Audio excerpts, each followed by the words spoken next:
ಶ್ರೀ ಗುರುಭ್ಯೋ ನಮಃ. ಹರಿಕಥಾಮೃತ ಸಾರದ 157ನೇ ಭಾಗವನ್ನು ಇವತ್ತು ಶ್ರವಣ ಮಾಡಬೇಕು. 156ನೇ ಭಾಗ ಕಳೆದ ದಿವಸ ಕೊನೆಗೊಂಡಾಗ ಈ ಕರ್ಮಯೋಗಿಗಳು ಅಂತ ಏನಿದ್ದಾರಲ್ಲ, ತೃಣ, ಕ್ರಿಮಿ, ದ್ವಿಜ, ಪಶು, ನರೋತ್ತಮ, ಜನಪ, ನರಗಂಧರ್ವರು, ಇವರೆಲ್ಲ ಎಷ್ಟೆಷ್ಟು ಜನ್ಮಗಳನ್ನು ತಾಳ್ತಾರೆ, ಹೇಗೆ ಸಾಧನೆ ಮಾಡ್ಕೊಳ್ತಾರೆ ಅಂತನ್ನೋದನ್ನು ನೋಡಿದ್ವಿ. ಇನ್ನು ಮುಂದೆ ಜ್ಞಾನಯೋಗಿಗಳು ಅನ್ನೋರ ಬಗ್ಗೆ ಮತ್ತು ವಿಜ್ಞಾನ ಯೋಗಿಗಳು ಅನ್ನೋರ ಬಗ್ಗೆ ಈ ಮುಂದಿನ ಪದ್ಯದಲ್ಲಿ ನೋಡಬೇಕು. ದೇವಗಾಯಕ ಆಜಾನು ಚಿರಪಿತೃ ದೇವರೆಲ್ಲರೂ ಜ್ಞಾನಯೋಗಿಗಳು. ಆವಕಾಲಕ್ಕೂ ಪುಷ್ಕರ, ಶನೈಶ್ಚರ, ಉಷಾ, ಸ್ವಾಹಾದೇವಿ, ಬುಧ ಸನಕಾದಿಗಳು, ಮೇಘಾವಳಿಪ, ಪರ್ಜನ್ಯ, ಸಾಂಶರು ಈ ಉಭಯ ಗಣದೊಳಗಿವರು ವಿಜ್ಞಾನ ಯೋಗಿಗಳು.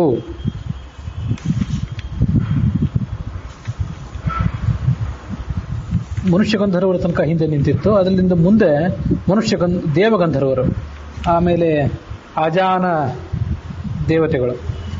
ನಿಮ್ಮ ಪುಸ್ತಕದಲ್ಲಿ ಆಜಾನ ಅಂತಿದೆಯೋ ಆಜಾನು ಅಂತಿದೆಯೋ ನೋಡ್ರಿ, ಅದೇ ಈ 8ನೇ ಪದ್ಯ.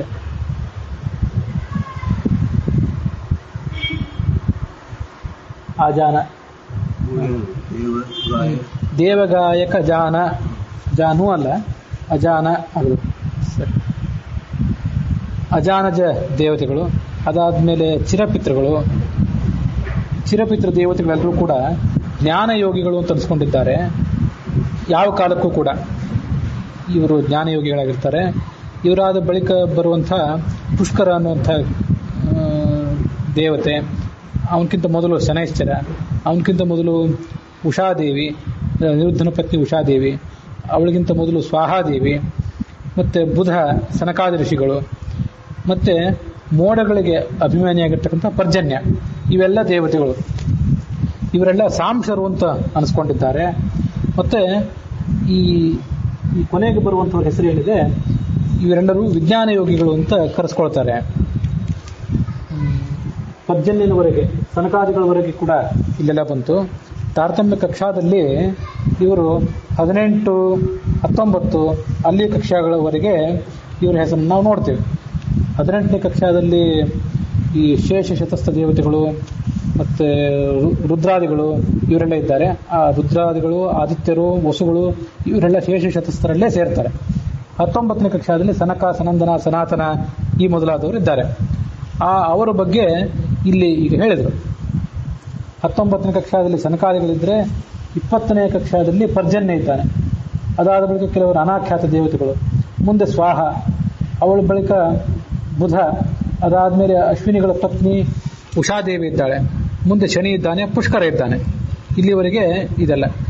ಇದು ಹೇಳುವಾಗ ಇಡೀ ಸಂಧಿ ಪ್ರಾರಂಭ ಆಗಿದ್ದು ಕೆಳ ಹಂತದಿಂದ ಪ್ರಾರಂಭ ಮಾಡಿಕೊಂಡು ಮೇಲ್ ಹಂತದ ತನಕ ಇದೆ. ಹಾಗಾಗಿ ಇಲ್ಲಿ 19ನೇ ಕಕ್ಷಾದಲ್ಲಿ ಇರುವವರ ತನಕ ಇಲ್ಲಿ ಹೇಳಿದರು ಅಂತ ನಾವು ತಿಳ್ಕೊಳ್ಬೇಕು. ಆರೋಹಣ ಕ್ರಮದಲ್ಲಿದೆ. ಚಿರಪಿತೃಗಳವರೆಗೆ ಇವರೆಲ್ಲ ಜ್ಞಾನಯೋಗಿಗಳು ಅಂತ ಕಳಿಸ್ಕೋತಾರೆ.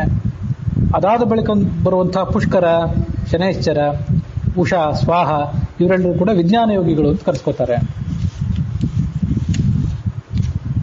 ದೇವಗಾಯಕ ಹಾಗೆ ಅಜಾನ ಚಿರಪಿತೃ ದೇವರೆಲ್ಲರೂ ಜ್ಞಾನಯೋಗಿಗಳು. ಆವ ಕಾಲಕ್ಕೂ ಎಲ್ಲ ಕಾಲಕ್ಕೂ ಇವರು ಜ್ಞಾನಯೋಗಿಗಳಾಗಿದ್ದಾರೆ. ಪುಷ್ಕರ, ಶನೈಶ್ಚರ, ಉಷಾ, ಸ್ವಾಹ ದೇವಿ, ಬುಧ ಸನಕಾದಿಗಳು, ಮತ್ತೆ ಮೇಘಾವಳಿಪ, ಪರ್ಜನ್ಯ ಇದೊಂದನ್ನು ಮಾತ್ರ ವ್ಯತ್ಯಾಸ ಮಾಡಿದ್ದಾರೆ. ಸನಕಾದಿಗಳು 19ರಲ್ಲಿ, ಪರ್ಜನ್ಯ 20ನೇ ಕಕ್ಷಾದಲ್ಲಿ ಬರ್ತಾನೆ. ಕೆಳಗಿಂದ ಮೇಲೆ ಹಂತದಲ್ಲಿ ಹೇಳುವಂಥವರು ಮೊದಲು ಪರ್ಜನ್ಯನನ್ನು ಹೇಳಿ ಆಮೇಲೆ ಸನಕಾದಿಗಳನ್ನು ಹೇಳಬೇಕಾಗಿತ್ತು. ಅದೊಂದಷ್ಟು ಮಾತ್ರ ವ್ಯತ್ಯಾಸ ಇದೆ. ಪರ್ಜನ್ಯರು ಸಾಂಶರು, ಹಿಂದೆ ಬಂದಂಥ ದೇವತೆಗಳೆಲ್ಲ ನಿರಂಶರು, ಅವರಿಗೆ ಒಂದು ಕಾಲದಲ್ಲಿ ಒಂದೇ ಸ್ಥಳದಲ್ಲಿ ಇರಬಲ್ಲಂಥವರು. ಇಲ್ಲಿ ಏನು ಬಂದಿದ್ದಾರೆ, ಇಲ್ಲಿಂದ ಮುಂದೆ ಇವರೆಲ್ಲ ಸಾಂಶ ದೇವತೆಗಳು ಅಂತ ಕರೆಸ್ಕೋತಾರೆ. ಈ ಉಭಯ ಗಣದೊಳಗೆ ಇವರು ವಿಜ್ಞಾನ ಯೋಗಿಗಳು. ಈ ಚಿರಪಿತೃಗಳ ಬಳಿಕ ಯಾವ್ಯಾವ ಶಬ್ದಗಳನ್ನ, ಯಾವ್ಯಾವ ದೇವತೆಗಳನ್ನ ಹೇಳಿದ್ರಲ್ಲ, ಇವರೆಲ್ಲ ವಿಜ್ಞಾನ ಯೋಗಿಗಳು ಅಂತ ಕರೆಸ್ಕೋತಾರೆ. ಸಾಧಕರಲ್ಲಿ ಭಕ್ತಿಯೋಗಿಗಳು, ಜ್ಞಾನಯೋಗಿಗಳು, ಕರ್ಮಯೋಗಿಗಳು ಅನ್ನುವಂಥ ಸಂಗತಿ ಭಾಗವತ ಮತ್ತು ತಾತ್ಪರ್ಯ ಇತ್ಯಾದಿ ಕಡೆಗಳಲ್ಲಿ ವಿವರವಾಗಿ ಬಂದಿದೆ. ಅದರ ವಿಸ್ತಾರ, ವಿಶೇಷ ಅಂಶ ಎಲ್ಲ ನಾಳೆ ದಿವಸ ಹೇಳ್ತೇನೆ. ಮತ್ತು ಜ್ಞಾನಯೋಗಿಗಳು, ವಿಜ್ಞಾನ ಯೋಗಿಗಳು ಅಂತ ಅನ್ನೋದನ್ನ ಇಲ್ಲಿಗೆ ಶ್ರವಣ ಮಾಡಿದ್ವಿ. ಇವರು ಎಷ್ಟು ಸಾಧನೆ ಮಾಡ್ತಾರೆ ಅದನ್ನು ಈ ಮುಂದಿನ ಪದ್ಯದಲ್ಲಿ ನೋಡಬೇಕು. ಭರತ ಖಂಡದಿ 100 ಜನ್ಮವ ಧರಿಸಿ ನಿಷ್ಕಾಮಕ ಸುಕರ್ಮ ಆಚರಿಸಿದ ಅನಂತರದಿ ದಶಸಹಸ್ರ ಜನ್ಮದಲ್ಲಿ ಉರುತರ ಜ್ಞಾನವನ್ನು ಪಡೆದು 5 ದಶದೇಹದಲ್ಲಿ ಭಕುತಿಯ ನಿರವಧಿಕನಲ್ಲಿ ಮಾಡಿ ಕಾಂಬರು ಬಿಂಬರೂಪವನು. ಅದೇ 5-6 ದಶ 3-5-2 ಅಂತ ಹೀಗೆ ಒಂದ್ ಕಡೆ ಪಾಠಾಂತರ ಇದ್ದಿರ್ಬೇಕು. ಅರ್ಥ ಎರಡರದು ಒಂದೇ ಆಗ್ತದೆ, ಹೆಚ್ಚಿನ ವ್ಯತ್ಯಾಸ ಏನಿಲ್ಲ. ಒಟ್ಟು 100 ಅಂತ ಅರ್ಥ ಅದಕ್ಕೆ. ಹೀಗೆ ಶಬ್ದದ ವ್ಯತ್ಯಾಸ ಇದ್ದು ಕೂಡ ಅರ್ಥದ ವ್ಯತ್ಯಾಸ ಏನಿಲ್ಲ.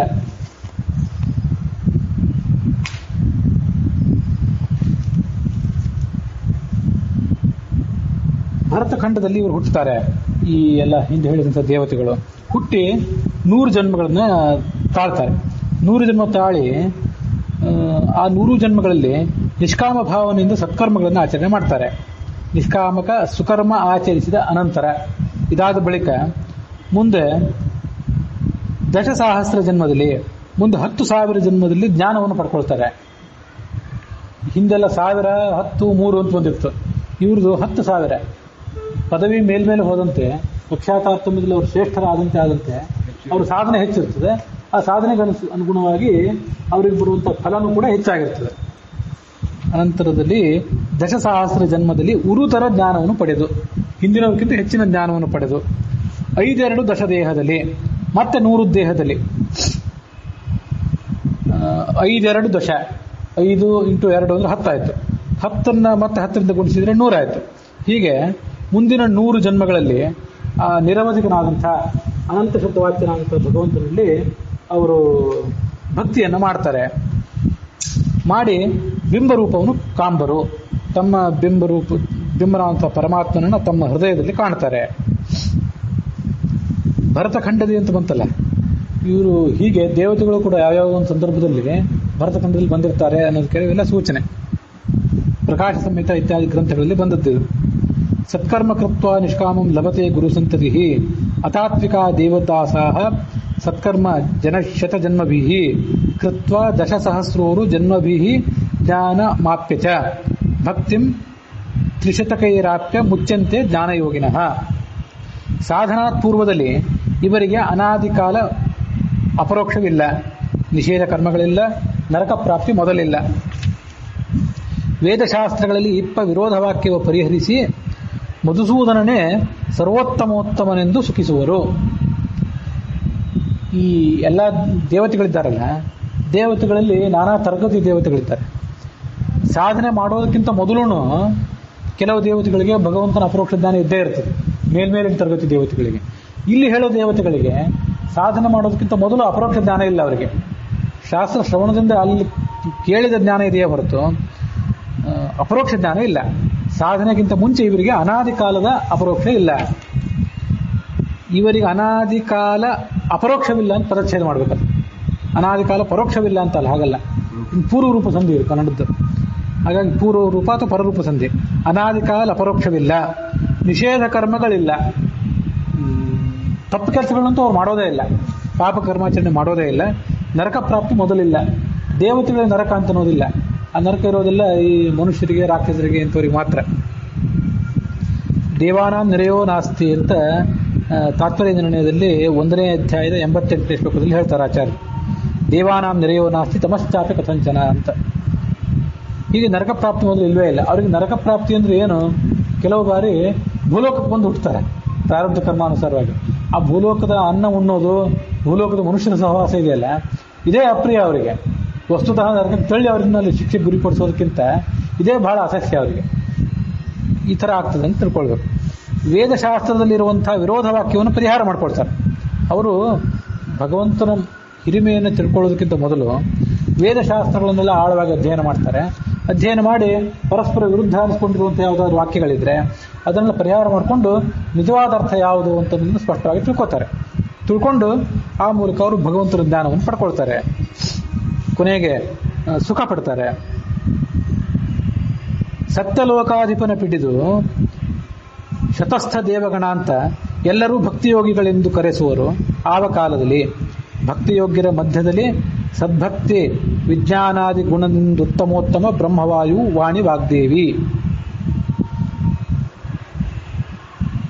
ಇಲ್ಲಿ ಸನಕಾದಿಗಳ ತನಕ ಬಂತು ಹಿಂದಿನ ಕಕ್ಷಾದಲ್ಲಿ, 18ನೇ ಕಕ್ಷಾದ ತನಕ, 19ವರೆಗೆ ಬಂದಿತ್ತು. ಇನ್ನು 18ರಿಂದ ಪ್ರಾರಂಭ ಮಾಡಿಕೊಂಡು 3ನೇ ಕಕ್ಷಾದ ತನಕ, ಅಥವಾ 3ರಿಂದ ಕೆಳಗೆ ಬಂದರೆ 3ರಿಂದ 18ರ ತನಕ ಸತ್ಯಲೋಕಾಧಿಪನ ವಿಡಿದು ಅವನ್ನ ಹಿಡ್ಕೊಂಡು ಶತಸ್ಥ ದೇವಗಣ ಅಂತ ಶೇಷ ಶತಸ್ಥ ದೇವತೆಗಳು ಅಂತ 18ನೇ ಕಕ್ಷಾದಲ್ಲಿ ಬರ್ತಾರೆ.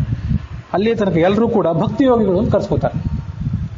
ಹೀಗೆ 1ರಿಂದ 18 ಭಕ್ತಿಯೋಗಿಗಳು, ಆ 19ರಿಂದ ಕೆಳಗೇನಿದೆಯಲ್ಲ ಅವರೆಲ್ಲ ಜ್ಞಾನಯೋಗಿಗಳು, ಆಮೇಲೆ ಕರ್ಮಯೋಗಿಗಳು ಅಂತ ಹೀಗೆ ತಿಳ್ಕೊಳ್ಬೇಕು.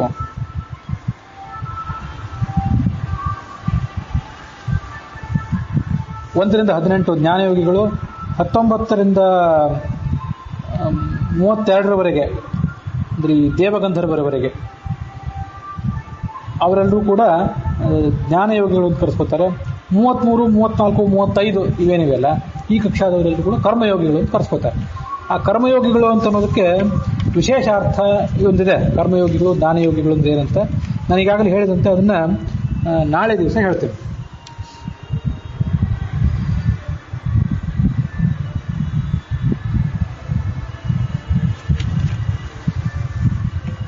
ಭಕ್ತಿಯೋಗಿಗಳೆಂದು ಕರೆಸುವರು ಆವ ಕಾಲದಲ್ಲಿ. ಭಕ್ತಿಯೋಗ್ಯರ ಮಧ್ಯದಲ್ಲಿ, ಈ ಭಕ್ತಿಯೋಗ್ಯರಲ್ಲಿ ಅತ್ಯಂತ ಶ್ರೇಷ್ಠರಾದವರು ಯಾರು? ಸದ್ಭಕ್ತಿ ವಿಜ್ಞಾನಾದಿ ಗುಣದಿಂದ. ಉಳಿದವರೆಲ್ಲ ಬರೇ ಭಕ್ತಿ ಮಾಡ್ತಿದ್ರೆ ಬ್ರಹ್ಮವಾದಿಗಳು ಸದ್ಭಕ್ತಿ ಮಾಡ್ತಿರ್ತಾರೆ, ಶ್ರೇಷ್ಠವಾದ ಭಕ್ತಿ ಮಾಡ್ತಿರ್ತಾರೆ. ಉಳಿದವರಿಗೆಲ್ಲ ಜ್ಞಾನ ಇದ್ರೆ ಅವ್ರಿಗೆ ವಿಜ್ಞಾನ ಇರ್ತದೆ, ಬಹಳ ಶ್ರೇಷ್ಠವಾದ ಜ್ಞಾನ ಇರ್ತದೆ. ವಿಜ್ಞಾನಾದಿ ಗುಣದಿಂದ ಉತ್ತಮೋತ್ತಮರು, ಉತ್ತಮರಿಗಿಂತ ಉತ್ತಮರು ಯಾರವರು? ಬ್ರಹ್ಮ, ವಾಯು ಮತ್ತು ವಾಣಿ ಮತ್ತು ವಾಗ್ದೇವಿ. ವಾಗ್ದೇವಿ ಅಂದ್ರೆ ಭಾರತಿ, ಅವಳು ಕೊನೆಯವಳು. ವಾಗ್ದೇವಿನ ಶಬ್ದ ಸರಸ್ವತಿಗೆ ಹೊಂದೋದಾದರೂ ವಾಣಿ ಅಂತ ಪ್ರತ್ಯೇಕ ಇರೋದ್ರಿಂದ ವಾಗ್ದೇವಿ ಅಂದ್ರೆ ಭಾರತಿ ಅಂತ ತಗೊಳ್ಬೇಕು.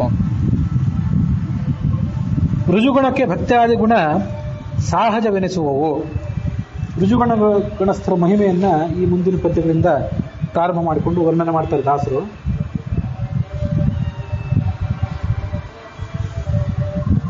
ಕ್ರಮದಿ ವೃದ್ಧ ಅಬ್ಜಜ ಪದವಿ ಪರ್ಯಂತ ಬಿಂಬೋಪಾಸನವೂ ಅಧಿಕ. ವೃಜಿನ ವರ್ಜಿತರಿವರೊಳಗೆ ತ್ರಿಗುಣಜ ವಿಕಾರಗಳಿಲ್ಲವೆಂದಿಗೂ. ದ್ವಿಜ ಫಣಿಪ ಮೃಡ ಶಕ್ರ ಮೊದಲಾದವರು ಇರುತಿಹವು.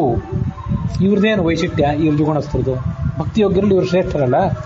ಏನು ವೈಶಿಷ್ಟ್ಯ ಅಂದರೆ ಭಕ್ತ್ಯಾದಿ ಗುಣಗಳು ಅವರಿಗೆ ಸಹಜವಾಗೇ ಬಂದಿರ್ತವೆ.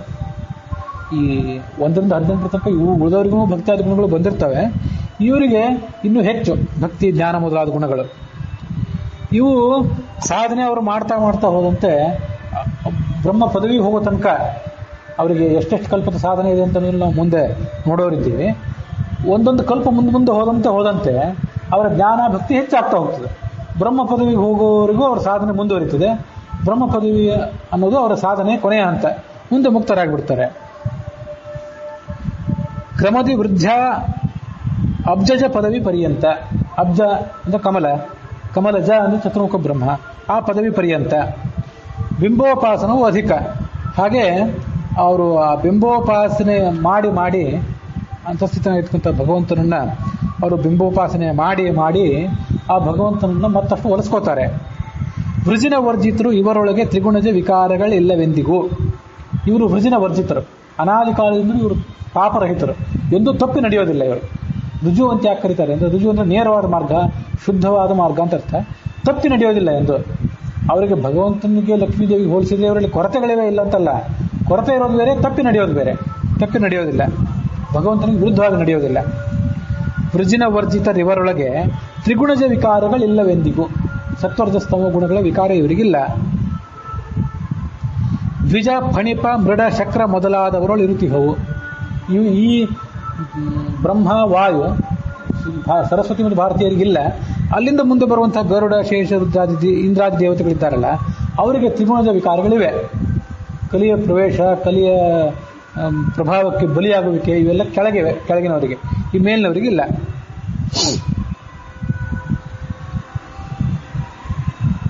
ದ್ವಿಜ ಫಣಿಪ ಅಂದ್ರೆ ಶೇಷ, ಮೃಡ ಅಂದ್ರೆ ರುದ್ರ, ಶಕ್ರ ಅಂತಂದ್ರೆ ಇಂದ್ರ ಮೊದಲಾದವರುಗಳು ಇರುತಿಹವು.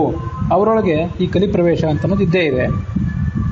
ಸಾಧನಾತ್ಪೂರ್ವದಲ್ಲಿ ಈ ರುಜ್ವಾದಿ ತಾತ್ವಿಕ ರಣಿ ಸುರಗಣ ಅನಾದಿ ಸಾಮಾನ್ಯಾಪರೋಕ್ಷಿಗಳೆಂದು ಕರೆಸುವರು. ಸಾಧನೋತ್ತರ ಸ್ವಸ್ವಬಿಂಬ ಉಪಾಧಿ ರಹಿತಾದಿತ್ಯನಂದದಿ ಸಾದರದಿ ನೋಡುವರು ಅಧಿಕಾರಾನುಸಾರದಲ್ಲಿ.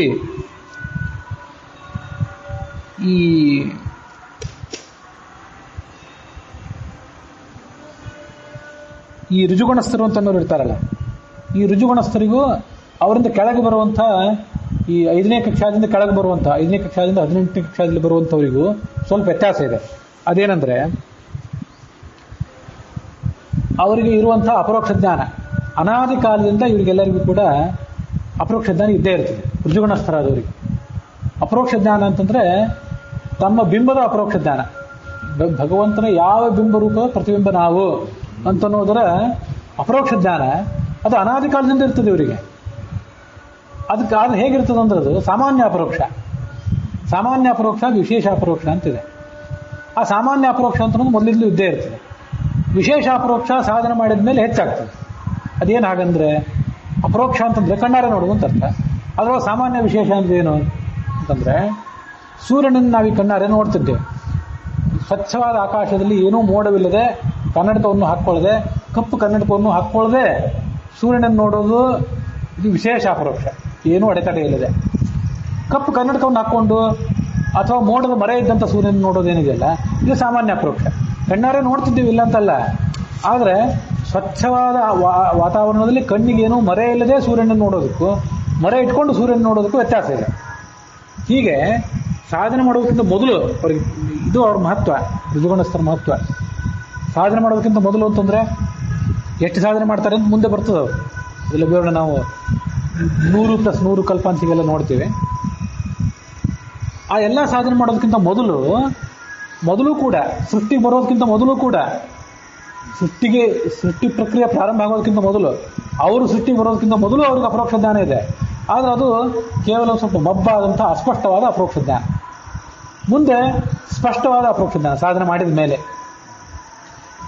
ಸಾಧನಾ ಪೂರ್ವದಲ್ಲಿ ಈ ರುಜ್ವಾದಿ ತಾತ್ವಿಕ ರೆಣಿಪ ಸುರಗಣ ಅನಾದಿ ಸಾಮಾನ್ಯಾಪರೋಕ್ಷಿಗಳೆಂದು ಕರೆಸುವರು. ನಾನು ಹೇಳೋದು ಸ್ವಲ್ಪ ರುಜುಗಳಿಗೆ ಮಾತ್ರ ಹೇಳಿದೆ, ರುಜುಗಳಿಗೆ ಮಾತ್ರ ಅಲ್ಲ ಉಳಿದವರಿಗೂ ಕೂಡ. ರುಜು ಮೊದಲಾದ ತಾತ್ವಿಕ ರೆಣಿಸುವ, ರುಜು ಮೊದಲಾದ ಉಳಿದ ತಾತ್ವಿಕ ದೇವತೆಗಳಿಗೂ ಕೂಡ ಇದು ಹೊಂದುತ್ತದೆ. ರುಜ್ವಾದಿ ತಾತ್ವಿಕ ರೆಣಿಪ ಸುರಗಣ ಈ ಎಲ್ಲ ದೇವತೆಗಳು ಅನಾದಿ ಸಾಮಾನ್ಯಾಪರೋಕ್ಷಿಗಳೆಂದು ಕರೆಸುವರು. ಅನಾದಿ ಕಾಲದಿಂದ ಇವರಿಗೆ ಸಾಮಾನ್ಯವಾದಂಥ ಅಸ್ಪಷ್ಟವಾದಂಥ ಒಂದು ಅಪರೋಕ್ಷ ಜ್ಞಾನ ಇರ್ತದೆ. ಸಾಧನ ಆದಮೇಲೆ ಸ್ವಸ್ವಬಿಂಬವನ್ನು ಮತ್ತಷ್ಟು ವಿಶೇಷವಾಗಿ ಅಪರೋಕ್ಷೀಕರಿಸ್ಕೋತಾರೆ. ಅದು ಹೇಗೆ ಅಂದರೆ ಉಪಾಧಿ ರಹಿತಾದಿತ್ಯನಂದದಿ, ಉಪಾಧಿಯಿಂದ ಮೋಡ ಕನ್ನಡಕ ಮೊದಲಾದದ್ದು. ಅದು ಇಲ್ಲದೇನೆ ಸೂರ್ಯನನ್ನು ನೋಡೋದಕ್ಕೂ ಇದ್ದು ಸೂರ್ಯನನ್ನು ನೋಡೋದಕ್ಕೂ ವ್ಯತ್ಯಾಸ ಇದೆ. ಇಂಥ ಒಂದು ಅಪರೋಕ್ಷ ಜ್ಞಾನ ಅವರಿಗೆ ಸಾಧನೆ ಮಾಡಿದ ಮೇಲೆ ಬರ್ತದೆ. ಉಪಾಧಿರಹಿತ ಆದಿತ್ಯನಂದದಿ ಸಾದರದಿ ನೋಡುವರು. ಬಹಳ ಪ್ರೀತಿಯಿಂದ ಗೌರವದ ಭಕ್ತಿಯಿಂದ ಅವರು ನೋಡ್ತಾರೆ ಅಧಿಕಾರಾನುಸಾರದಲ್ಲಿ. ಅದು ಕೂಡ ಮತ್ತೆ ಒಬ್ರಿಗೊಬ್ರಿಗೆ ಹೆಚ್ಚು ಕಡಿಮೆ ಇದ್ದೇ ಇದೆ. ಯಾರ ಶಕ್ತಿ ಹೆಚ್ಚಿಂದೋ ಋಜುಗುಣಸ್ಥರಿಗೆ ಕಾಣುವಂತ ಉಳಿದವರಿಗೆ ಕಾಣಿಸೋದಿಲ್ಲ. ಅಂತೂ ಇಲ್ಲಿ ಏನು ಈ ಶ್ಲೋಕದಲ್ಲಿ ಹೇಳ್ತಿದ್ದಾರಲ್ಲ, ಋಜುಗುಣಸ್ಥರು ಮೊದಲಾದಂಥ ತಾತ್ವಿಕ ದೇವತೆಗಳು 1 ರಿಂದ 18ರವರೆಗೆ ಎಲ್ಲರನ್ನೂ ಕೂಡ ಇಲ್ಲಿ ಹೇಳ್ತಿದ್ದಾರೆ ಅಂತ ತಿಳ್ಕೊಳ್ಬೇಕು. ರುಜ್ವಾದಿ ತಾತ್ವಿಕ ರೆಣಿಪ ಸುರಗಣ, ಈಗ ಅದರ ಅರ್ಥ ಸಾದರದಲ್ಲಿ ನೋಡುವರು ಅಧಿಕಾರಾನುಸಾರದಲ್ಲಿ.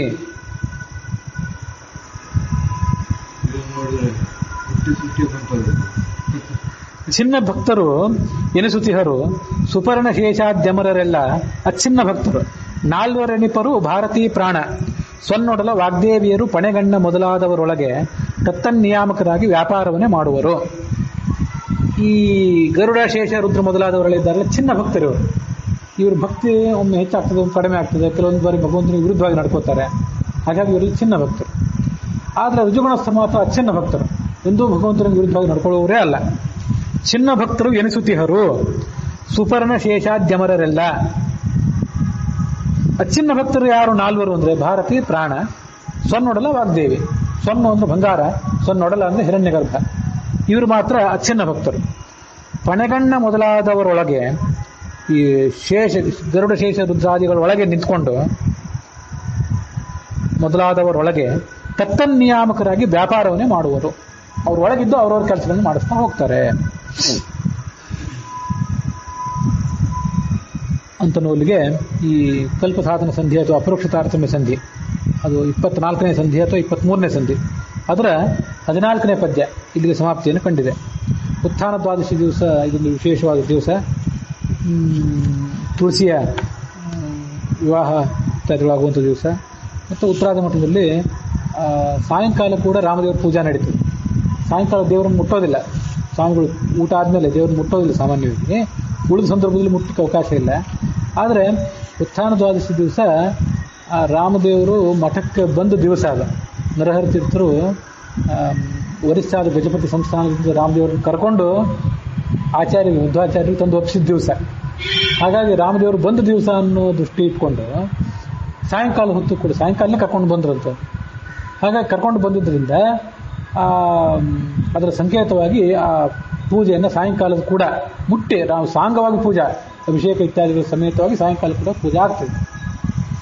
ಅದು ಒರಿಸ್ಸಾದ ಒಬ್ಬ ರಾಜ ಇದ್ದ. ಆ ರಾಜ ತೀರ್ಕೊಂಡು ಬಿಟ್ಟಿದ್ದ. ಅವನ ಮಗ ಅಪ್ರಾಪ್ತ ವಯಸ್ಕಾಗಿದ್ದ. ಆಗ ನರಹರಿ ತೀರ್ಥರು ಅಲ್ಲಿಗೆ ಹೋಗಿ ಆ ಸಂಸ್ಥಾನವನ್ನು ಆಳಿದ್ರು. ಆ ರಾಜ ಹುಡುಗ ವಯಸ್ಕ ಆದಮೇಲೆ ಅವರಲ್ಲಿಂದ ಹೊರಟು ಬಂದರು ನರಹರಿ ತೀರ್ಥರು. ನಿಮಗೇನಾದರೂ ಕಾಣಿಕೆ ನಾನು ಕೊಡಬೇಕು ಅಂತಿದ್ದೀನಿ ಅಂತಂದರು ಅವರು. ಇವ್ರು ಕಾಣಿಕೆನೇನು ಸ್ವೀಕಾರ ಮಾಡಲಿಲ್ಲ. ನಿಮ್ಮ ಸಂಸ್ಥಾನದಲ್ಲಿ ಒಂದು ವಿಶೇಷ ಪ್ರತಿಮಾ ಇದೆ, ಅದನ್ನು ತೊಗೊಂಡು ಬಂದು ಅದು ನನಗೆ ಬೇಕಾಗಿದೆ ಅಂತಂದರು. ಅದು ಆ ಪ್ರತಿಮಾ ಚತುರ್ಮುಖ ಬ್ರಹ್ಮ ಹಿಂದೆ ಪೂಜಾ ಮಾಡಿದ್ದು, ರಾಮ ವಿಭೀಷಣ ಕೊಟ್ಟದ್ದು, ಈ ಇತ್ಯಾದಿ ಹಿನ್ನೆಲೆ ಇದ್ದಂಥ ಪ್ರತಿಮಾ ಇದೆಯಲ್ಲ, ಅದು ಆ ಪ್ರತಿಮಾ ಆ ಸಂಸ್ಥಾನದಲ್ಲಿ ಹೇಗೋ ಆಗಿ ಉದ್ಕೊಂಡಿತ್ತು. ಅದನ್ನು ಅವ್ರು ತೊಗೊಂಡು ಬಂದು ಆಚಾರ್ಯರಿಗೆ ಸಮರ್ಪಣೆ ಮಾಡಿದರು. ಆಚಾರ್ಯರು ತಮ್ಮ ಶಿಷ್ಯರಾದಂಥ ಪದ್ಮನಾಭ ತೀರ್ಥರಿಗೆ ರಾಜ್ಯ ಶಿಷ್ಯರು, ಅದಾದಮೇಲೆ ನರಹರಿ ತೀರ್ಥರು, ಮುಂದೆ ಮಾಧವ ತೀರ್ಥರು, ಅಕ್ಷೋಭ ತೀರ್ಥರು, ಜಯತೀರ್ಥರು, ಹೀಗೆ ಪರಂಪರೆ ಮುಂದುವರಿತು. ಈಗ ರಾಮದೇವರನ್ನು ತಂದು ಒಪ್ಪಿಸಿದ್ದು ಅನ್ನೋ ಕಾರಣಕ್ಕಾಗಿ ಉತ್ಥಾನ ದ್ವಾದಶಿ ದಿವಸ ಸಾಯಂಕಾಲ ಕೂಡ ಪೂಜಾ ನಡೀತದೆ. ಹೀಗೆ ಇವತ್ತಿನ ಸಾಯಂಕಾಲಕ್ಕೆ ಒಂದು ವಿಶೇಷವಾದ ಮೌಲ್ಯ ಇದೆ. ಹಾಗಾಗಿ ಇವತ್ತಿನ ಈ ಕಥಾಭಾಗ ಏನಿದೆ ಅದು ತುಳಸಿಯಲ್ಲಿ ಅಂತರ್ಯಾಮಿಯಾಗಿರ್ತಕ್ಕಂಥ ಭಾರತೀಯ ರಮಣ ಮುಖ್ಯಪ್ರಾಣನ ಅಂತರ್ಯಾಮಿಯಾಗಿರ್ತಕ್ಕಂಥ ದಾಮೋದರ ಶಬ್ದವಾಚ್ಯನಾದಂಥ ಕಾರ್ತಿಕ ದಾಮೋದರ ಅಂತಂತಾರೆ. ದಾಮೋದರ ಶಬ್ದವಾಚ್ಯನಾದಂಥ ರಾಮ, ಅವನಿಗೆ ಇದು ಅರ್ಪಿತ ಆಗಲಿ ಅನ್ನೋನಿಗೆ ಈ ಭಾಗ ಸಮಾಪ್ತಿಯನ್ನು ಕಂಡಿದೆ.